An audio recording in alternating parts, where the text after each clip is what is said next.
신비한 효능과 맛으로 오랜 세월 동안 인류의 식생활과 함께 해온 마늘. 사랑받기 위해 태어난 마늘에 대한 모든 것을 알아보겠습니다.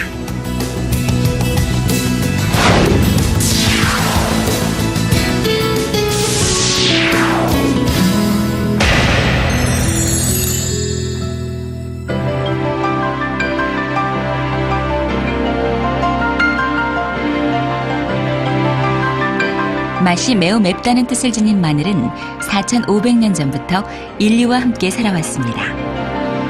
마늘을 먹었다는 가장 오랜 기록은 기원전 2,500년 전에 세워진 이집트 피라미드에서 찾아볼 수 있습니다.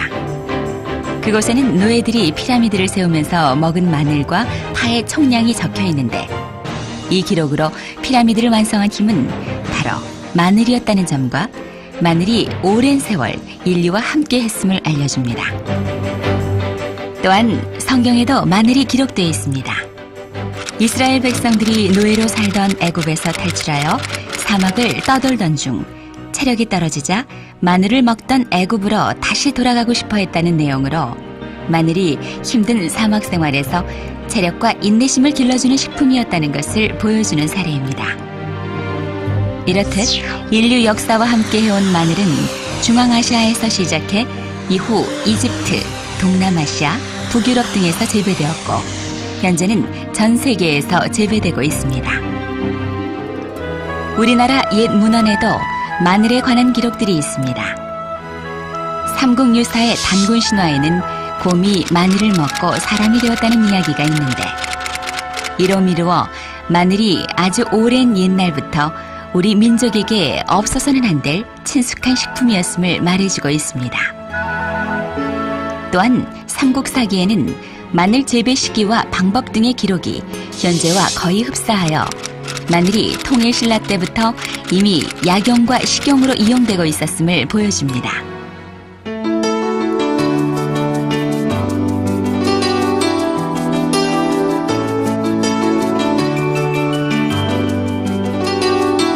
전 세계에서 사랑받는 마늘은 기후와 풍토의 영향을 많이 받는 작물입니다. 때문에 그 품종도 아주 다양하게 변화되어 왔습니다. 특히 우리나라는 비록 국토는 좁지만 마늘 생산 세계 5위, 1인당 마늘 소비량 세계 1위를 차지할 정도로 마늘을 각별히 여기고 있습니다. 우리나라에서 재배되는 마늘은 9월에서 10월에 심어 다음에 5, 6월에 수확하는데, 겨울철 기온이 온난한 지역에서 자라는 난지역 마늘과 상대적으로 겨울철 기온이 낮은 곳에서 자라는 한지역 마늘로 구분됩니다. 난지역 마늘은 주로 남해안 근처에서 재배되며, 한지역 마늘은 중부 내륙과 고위도 지방에서 재배되고 있습니다. 마늘 재배는 가을에 시작됩니다. 마늘 파종 1, 2주 전에 퇴비와 석회를 밭에 뿌려 지력을 높이는 준비 작업을 마치면 씨마늘을 심습니다. 이후 점점 자라서 잎이 5에서 6장 정도 나온 뒤에 겨울을 나고, 매서운 겨울바람에도 굳세게 견딘 뒤 봄이 되면 다시 자라기 시작합니다. 그리고 줄기가 점점 자라서 수확하기 한 달 전에는 마늘 줄기에서 마늘종이 올라옵니다. 이때 마늘종을 그대로 두면 마늘구로 갈 양분이 마늘종으로 가게 되므로 마늘종은 나오는 즉시 뽑아줍니다. 마늘종을 뽑고 나면 마늘구가 점점 커집니다.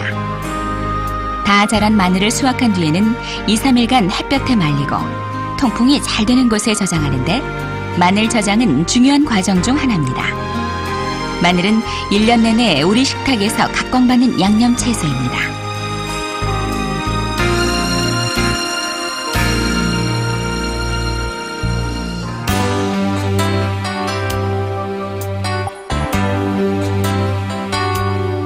보물섬 남해는 장수촌으로 유명합니다. 보물섬 남해에 장수 노인이 많은 까닭은 대표적인 마늘 주산지로 여러 가지 방법으로 마늘을 먹기 때문입니다. 이로 알 수 있듯이 마늘은 우리 몸에 활력을 주고 병에 대한 저항력을 키워준다는 사실입니다. 생마늘은 마늘의 효능이 가장 강합니다.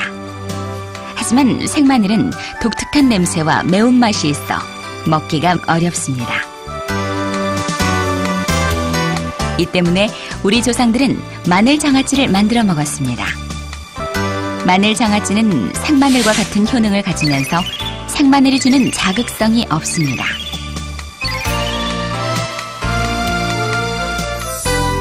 이렇듯 우리나라 요리에는 빠짐없이 마늘이 들어가고 마늘을 이용한 다양한 먹을거리가 만들어지고 있습니다.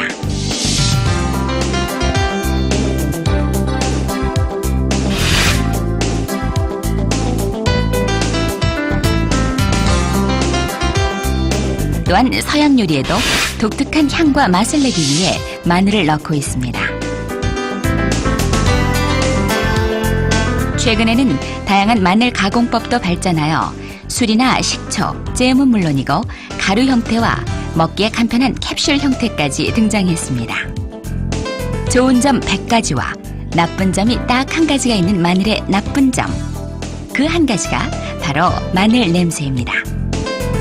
하지만 마늘 냄새는 줄일 수 있습니다.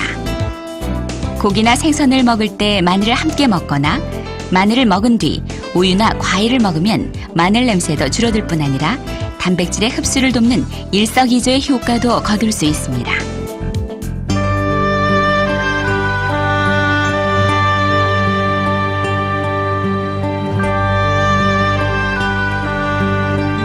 우리 생활 속에서 마늘은 식품뿐 아니라 민간요법이나 풍습에도 활용되어 왔습니다. 콜레라, 마마, 학질 등 유행병이 번질 때 마늘을 홀수로 까 문기둥이나 창에 걸어두면 마늘이 병을 물리친다고 여겼는데 이것은 마늘의 항균력을 이용한 합리적인 풍습이라고 할 수 있습니다. 또한 옛 문헌에는 마늘을 이용한 민간요법이 자세히 기록되어 있습니다. 허준이 쓴 동의보감에도 마늘의 특성과 효능, 마늘 먹는 법 등이 잘 수록되어 있습니다. 이처럼 마늘은 머리끝에서 발끝, 온몸 구석구석 생긴 병을 치료하는 데 쓰여왔습니다. 거친 피부는 마늘팩을 붙이고 독감이나 치질, 아토피성 피부염에는 마늘 목욕이, 또 충치로 생기는 통증에 마늘즙이 사용되며 신경통이나 요통에는 마늘로 뜸을 뜨는 등 민간요법을 사용합니다.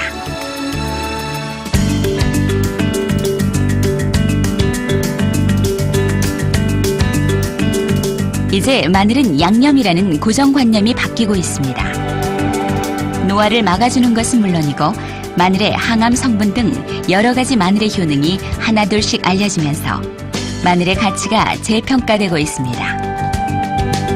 현재 세계적인 연구소 등에서는 마늘을 이용하여 항암 치료제나 에이즈 치료제 등으로 개발하고 있으며 유럽과 미국 등 세계 여러 나라에서 마늘에 대한 관심이 뜨겁게 달아오르고 있습니다. 이와 아울러 마늘의 상품성과 국제 경쟁력은 갈수록 높아지고 있습니다. 이에 따라 우리나라는 물론이고 마늘 재배 국가에서는 마늘 생산력을 높이기 위해 노력하고 있습니다. 특히 마늘의 주산지 중 대표적인 보물섬 남해는 품종 개발과 기계화를 위한 기술 개발에 노력하여 생산성 증대를 이루고 있습니다. 이 밖에도 우리나라를 비롯한 세계 여러 곳에서는 마늘 축제가 열리고 있습니다.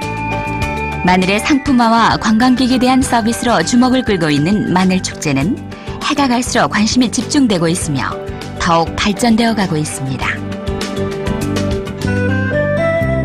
이처럼 마늘은 생활에 깊숙이 뿌리내리며 우리와 함께 해왔고 미래에도 더욱 큰 가치와 의미로 새롭게 각광받을 것입니다.